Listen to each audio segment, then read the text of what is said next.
Terima kasih untuk Anda yang masih bergabung bersama dengan kami dan di segmen ini kita akan review jalannya perdagangan di sepanjang hari ini pemirsa dan kami ingatkan kembali Anda masih bisa berpartisipasi di WhatsApp interaktif di 0812 di 8788 di 3723 seperti yang tertera di layar televisi Anda nantinya. Dan saat ini kami sudah terhubung melalui Zoom bersama dengan Bapak Agananda yang merupakan Investment Education Officer YS Invest PT Yuanta Sekuritas Indonesia. Kita akan langsung sapa saja Pak Aga. Selamat sore Pak, apa kabar Pak Aga? Selamat sore Pak David, kabar baik. Terima kasih Pak Aga sudah meluangkan waktu di IDX Channel. Pak Aga, langsung saja kita akan coba ulas terutama dari sisi teknikal. Indeks harga saham gabungan hari ini cenderung menguat dan tampaknya level 6.900-an konsisten dipertahankan, bahkan posisinya semakin kuat dan terus mengalami kenaikan. Tadi sempat ke 6941. Analisis Anda setelah sebelumnya IHSG bergerak stagnan dan tidak kuat bertahan di level 69, Pak Aga. Ya, kalau dari saya IHSG saat ini berada di level resistennya ya, yang harus dilalui yaitu di level 6950. Mungkin apabila bisa nge-break out level ini, ada potensi IHSG untuk kembali ke menguji ke level 7.000-an ya, 7.050 sampai ke 7.080-an seperti itu. Itu juga bertepatan secara teknikal dengan MA 200-nya. Baik, resisten berapa yang harus ditembus oleh IHSG untuk menuju ke level 7.000 Pak, konfirmasinya? Konfirmasinya kalau saya lihat di level 6950. Kalau misalnya hari ini bisa ditutup di atas level tersebut, itu cukup baik sih Pak. Ada potensi untuk lanjut naik di hari esok. Tapi kalau skenario-nya tidak, Pak Aga, ada kalau potensi skenario untuk konsolidasi terlebih dahulu? Kalau range-nya, kalau misalnya masih belum kuat untuk di break, mungkin ada kemungkinan IHSG akan bergerak sideways ya, dengan rentang terbatas di area 6850 sampai 6950 Pak. Baik. Pak Aga, bagaimana Anda melihat pergerakan indeks harga saham gabungan yang hari ini cukup konsisten bergerak di 6.900 kalau kita bandingkan atau kita kaitkan dengan sentimen yang berkembang dari sisi global, tarif Trump masih terus berlanjut, tampaknya tidak ada perpanjangan waktu, kemudian mensinyalkan akan ada biaya tarif impor untuk tembaga dengan nominal yang cukup besar. Sementara dari dalam negeri, para IPO tampaknya juga memberikan dampak yang signifikan, terutama untuk beberapa emiten yang cukup diburu, cukup diidolakan oleh para investor. Salah satunya adalah CDIA dan juga Koin hari ini mencatatkan arah. Ya, kalau saya lihat untuk sentimen tarif 32%, sepertinya market ini sudah pricing in ya terhadap kebijakan dari Donald Trump tersebut.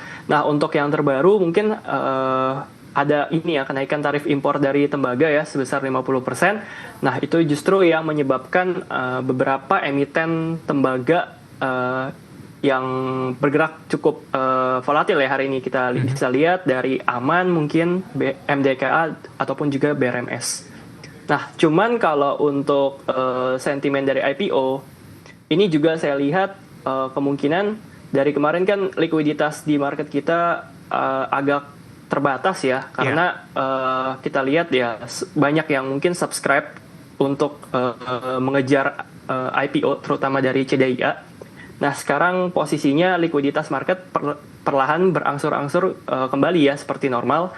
Jadi mungkin saya lihat untuk kedepannya beberapa hari ke depan likuiditas market mulai balik, transaksi IHSG akan cenderung bisa kembali ramai sih dan pergerakan saham akan kembali seperti normal sih Pak. Baik, meskipun belum bisa digambarkan dari sisi teknikal Pak, karena baru saja tercatat di perdagangan hari ini. Kita ke CDIA Pak, hari ini auto reject atas. Di luar dari sisi teknikal, bagaimana Anda melihat sambutan dari para investor, prospek apa yang menjanjikan, kemudian CDIA juga oversubscribe-nya juga cukup tinggi, Pak Aga? Betul. Kalau saya lihat dari CDIA memang secara dari ownernya dulu ya, dari ownernya kita lihat dari grup PP, kita lihat di situ ya melihat dari beberapa IPO sebelumnya yang di grup PP ini juga memang track recordnya cukup baik. Kita lihat juga memang penggunaan dananya juga digunakan dengan sudah tercantum di prospektusnya juga, dan kita lihat bahwa hari ini masih dari awal opening itu juga sudah dikunci arah dengan 120 juta lot di kiri ya, ada potensi kemungkinan besok juga masih dikunci arah sih Pak, kalau menurut saya ya.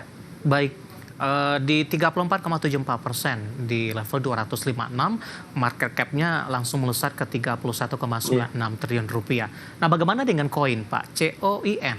Hari ini juga ARA, Indo Crypto Coin Semesta Tbk, kabarnya ini juga emiten yang membidangi kripto yang pertama tercatat di Bursa Efek Indonesia. Analisis sana untuk koin juga untuk ARA koin, di 35%? Ya, untuk koin saya juga lihat hari ini juga dibuka langsung dikunci arah. Terus saya lihat ya juga secara bid offernya itu juga masih cukup tebel ya, masih 40 juta lot sekian. Mungkin besok mungkin masih ada kesempatan untuk menyentuh arah sih kalau menurut saya ya Pak. Oke. Bagi yang belum kebagian Pak, bagaimana Anda melihat partisipasi atau investor ingin berpartisipasi begitu, terutama untuk CDIA sepertinya? Iya, kalau saya lihat sih ya memang kalau untuk retail ya agak cukup susah kalau mau cari barang sih Pak. Jadi ya sabar-sabar aja sih Pak kalau saya bilang. Baik, analisis untuk koin dan CDIA pemirsa masih ada potensi penguatan untuk perdagangan esok hari dan kemungkinan atau cek atas masih akan terus berlanjut.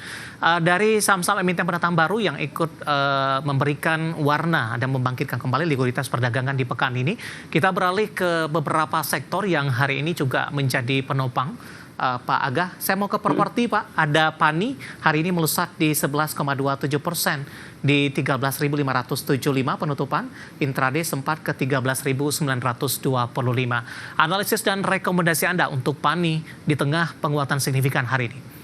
Ya, untuk PANI saya lihat ini benar-benar sangat secara teknikal sangat baik ya, karena sudah 4 kali mencoba nge-break level 12.000 dan hari ini kejadian, disertai juga dengan volume yang sangat amat besar. Jadi di sini saya lihat bahwa PANI sudah menunjukkan pola-pola kembali untuk bullish lagi nih Pak. Soalnya sudah bermain di atas MA 200. Nah, cuman kalau misalnya belum punya barang, ada baiknya untuk sabar ya, untuk antri di area-area sekitar level breakout dia di level 12.000, di sekitar situ sih Pak. Baik, ada sentimen tidak Pak? Atau murni dari sisi teknikal ini untuk PANI? Penguatan signifikan ini hari kalau saya lihat sih masih dari sisi teknikal Pak. Saya juga sepertinya belum ada corporate action atau gitu. Belum ada sih. Baik, dari PANI kita bergeser ke CBDK Pak. Hari ini juga menguat meskipun tidak sesignifikan dari PANI. Ya, CBDK ini juga mirip-mirip dengan PANI ya. Di sini saya lihat juga volumenya bisa volumenya lebih besar ya dari hari-hari sebelumnya, disertai juga sekarang ini dia bermain di area sudah mendekati area resistennya ya. Sekarang tuh di 67.5 ya, sekitar sini. Area resisten terdekat dia itu ada di level 6.400 6.500. Jadi itu bisa dijadikan level taking profit ya apabila para holder memiliki CBDK. Buy di level berapa? Singkat saja Pak. Kalau untuk buy sih, kalau saya lihat ya, mungkin bisa ke level 5.800, 5.700 sih Pak.